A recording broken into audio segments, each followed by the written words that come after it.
Bonjour, bienvenue à Vie et Miséricorde.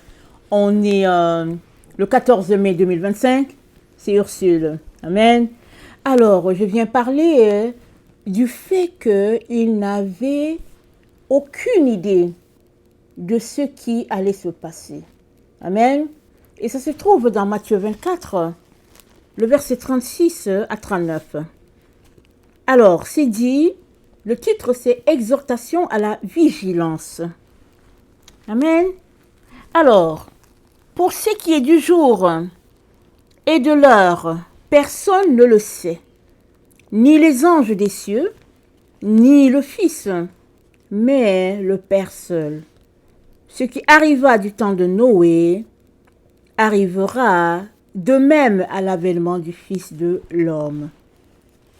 Car les jours qui précédèrent le déluge, car dans les jours qui précédèrent le déluge, les hommes mangeaient, ils buvaient, se mariaient leurs enfants, jusqu'au jour où Noé entra dans l'arche. Et ils ne se doutèrent de rien, jusqu'à ce que le déluge vint et les emporta tous. Il en sera de même à l'avènement du Fils de l'homme. Je m'arrête là. Alors, les gens du temps de Noé ne se sont doutés de rien quand le déluge est venu. Alors, nous savons que avant que le déluge vienne, la terre était arrosée sur le sol. C'était comme la rosée, n'est-ce pas, qui était là à tous les jours. Dieu arrosait le sol, de telle sorte qu'il y avait la verdure. Il n'y avait pas de pluie encore. Les gens ne connaissaient pas ce qu'on appelle pluie. Mais le jour où le déluge vint, ce jour-là, c'est écrit que les eaux ont été ouvertes, tous les bouchons, n'est-ce pas, où Dieu a placé pour fermer les sorties d'eau, tout a été lâché au niveau de la terre. Et c'est là que les gens ont connu aussi la pluie. Amen, c'est ce jour après cela que Dieu a donné l'arc-en-ciel en disant qu'il ne va plus détruire la terre par la pluie, par l'eau. Mais toujours est-il que les gens n'ont pas eu idée de ce qui les attendait. Mais le texte nous dit qu'il y a quelqu'un au milieu d'eux, Noé, qui a été sauvé. Et c'est dit dans Genèse 6 que les gens étaient méchants. Ils étaient tellement méchants que Dieu s'est repenti d'avoir créé l'homme. Imaginez le type de méchanceté tel que le créateur de l'univers soit dégoûté. C'était ça qui se passait.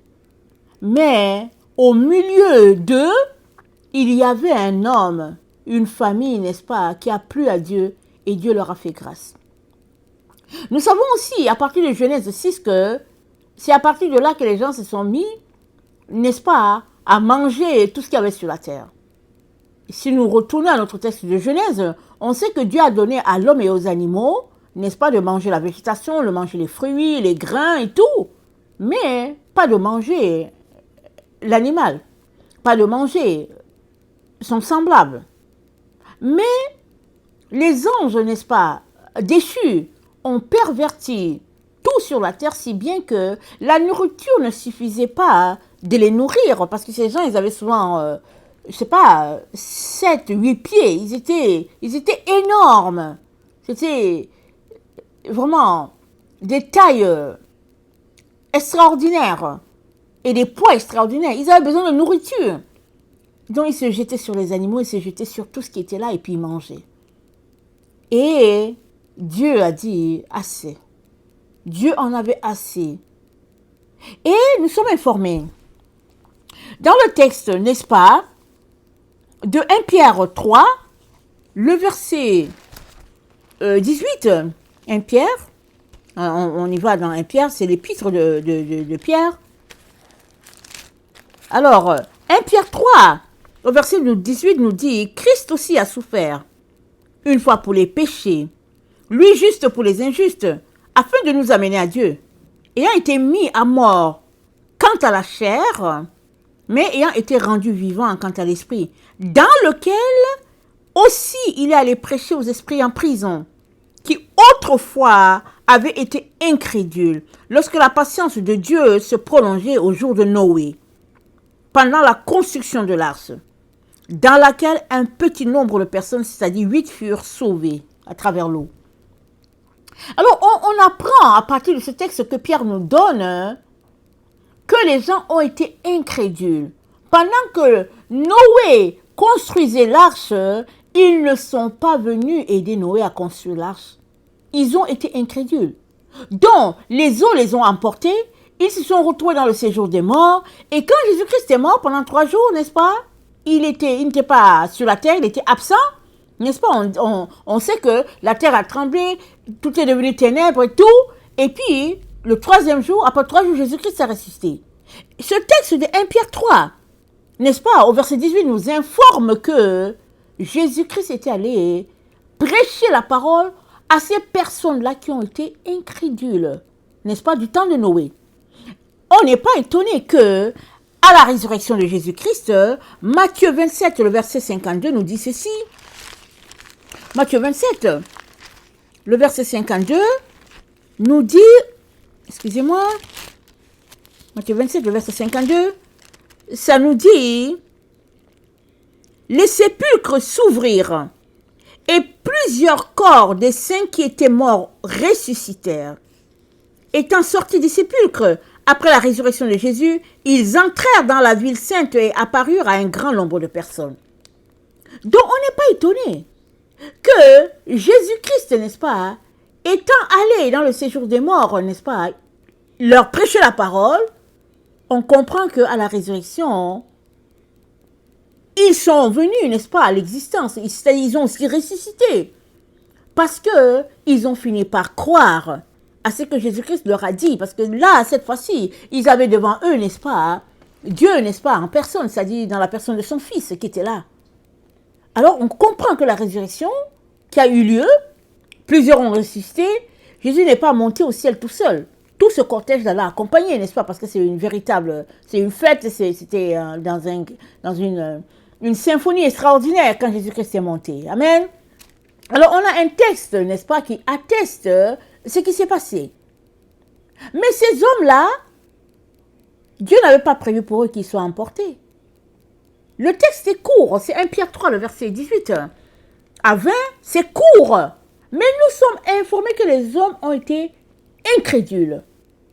Pendant que Noé construisait l'arche, eux, on ne sait pas ce qu'ils faisaient, mais le texte de Matthieu 24 nous dit, ils mangeaient, ils buvaient, ils se mariaient, ils mariaient leurs enfants. On n'a pas tous les détails de comment ils festoyaient, mais on a les grandes lignes nous disant qu'ils étaient des ambianceurs.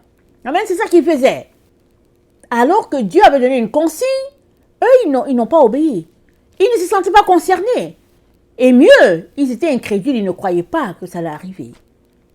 Et quand c'est arrivé, ils ont été surpris, n'est-ce pas, dans leur croyance, et ils ont été emportés. Et voilà ce que notre texte nous dit. Notre texte nous dit, dans Matthieu 24, le verset 37, c'est dit, ce qui arriva au temps de Noé arrivera encore. Ça, c'est la partie la plus difficile, n'est-ce pas? On est la génération de la fin, et ça nous dit que ce qui est arrivé au temps de Noé va encore arriver à notre génération. Et c'est précisé que dans ce temps-là, les gens ne se doutèrent de rien. Pourquoi? Ils étaient trop occupés à leur programme, à leurs activités. Ils allaient ça et là, ils étaient occupés. Pareil pour Lot. On sait que Lot, c'est la prière de son oncle Abraham qui l'a sauvé. Sinon, il était, n'est-ce pas, à la place de la ville, là où il y a l'action, là où il y a l'ambiance. Il était là-bas. Il n'a pas été trouvé, par exemple, dans sa maison, dans sa chambre, en train de prier. Il était à la place de la ville. La preuve est que quand il a dit aux anges de venir chez lui, ils ont dit que non, on ne va pas chez toi, on reste dehors. On ne va pas chez toi. Parce que notre attitude, n'est-ce pas, en dit long dans certaines actions que nous posons. Amen. Alors, Dieu nous dit, dans le temps dans lequel on est, ça va se passer encore. C'est ça la partie la plus triste. Amen. C'est la partie la plus triste. Mais il y a une solution que le Seigneur nous donne. C'est que la parole de Dieu est une épée à double tranchant. N'est-ce pas? Elle sonde, elle sépare jointure et moelle, et puis elle sonde les cœurs et les reins, et puis la parole de Dieu est comme un miroir. Amen. Alors, quand on la lit, ou bien quand on vient dans la présence de Dieu, on peut se regarder dans la parole de Dieu, on peut avoir la révélation des choses devant Dieu, et on peut changer. Parce que c'est Dieu lui-même qui va nous donner de changer. Parce que quand il va nous dire quelque chose, il va dire fais attention, ne va pas dans telle direction, fais attention, voilà ce qui est sur le point d'arriver, fais attention, comporte-toi comme ça. Amen. Mais il faudrait qu'on aille dans sa présence. Il faudrait qu'on ait du temps pour lui. Il faudrait qu'on le place en priorité. Amen. Voilà toutes ces choses-là, n'est-ce pas, qu'il est important de prendre en compte dans ce temps critique dans lequel on est. Souvent, on ne se sent pas concerné. Quand quelque chose arrive à tel endroit, on se dit, ok, ça s'est passé dans tel pays, on n'est pas concerné. Ok, ça s'est passé dans tel continent, et puis ça ne nous regarde pas. Mais on ne sait pas comment les choses se passent sur la terre. Personne ne prévoit, n'est-ce pas, des catastrophes. Pourquoi? Et puis, on ne sait pas pourquoi les choses arrivent. Tout ce qu'on sait, c'est que Dieu nous dit d'être préparé. Et la meilleure des préparations, c'est d'être réconcilié à Dieu, de bâtir son intimité, et puis de ne pas perdre le temps dans les distractions de ce monde, mais d'être concentré, n'est-ce pas, à chercher Dieu et à faire avancer son œuvre sur la terre, pour nous-mêmes et puis pour ceux-là qui nous entourent. Amen. Alors, je viens te dire que il y a de l'espoir pour toi, si tu veux donner ta vie à Jésus. Parce que la seule sécurité, elle est en Jésus. Alors, on ne sait pas, personne ne sait ce qui arrive sur la terre. Mais on sait qu'on est dans les temps périlleux. Et si tu as donné ta vie à Jésus, tu es en sécurité. Voilà pourquoi je t'encourage, n'est-ce pas, à répéter après moi, afin que tu puisses confier ta vie à Jésus. Amen. Seigneur Jésus, merci de me faire réaliser que j'ai besoin de me préparer, afin de ne pas être surpris. Je me rends compte, Seigneur, que j'ai besoin de toi. Toi seul peux me garder et assurer ma protection. Aujourd'hui, je te donne ma vie, Seigneur. Seigneur, fais de moi ton enfant. Transforme-moi à ton image. Amen. Amen. Alors, si tu es quelqu'un qui a donné ta vie à Jésus depuis longtemps, et puis aussi qui t'est refroidi, retourne à Dieu. Amen. Retourne à lui. Il va t'accueillir à bras ouverts. Et il va t'aider, n'est-ce pas, à te déconnecter de tout ce qui est distraction et à être connecté à Dieu à tout moment. Il est tout, n'est-ce pas, pour nous. Amen. Que le Seigneur bénisse sa parole et que sa grâce soit abondante pour chacun d'entre nous. Amen. Alléluia. Soyons tous bénis. Amen.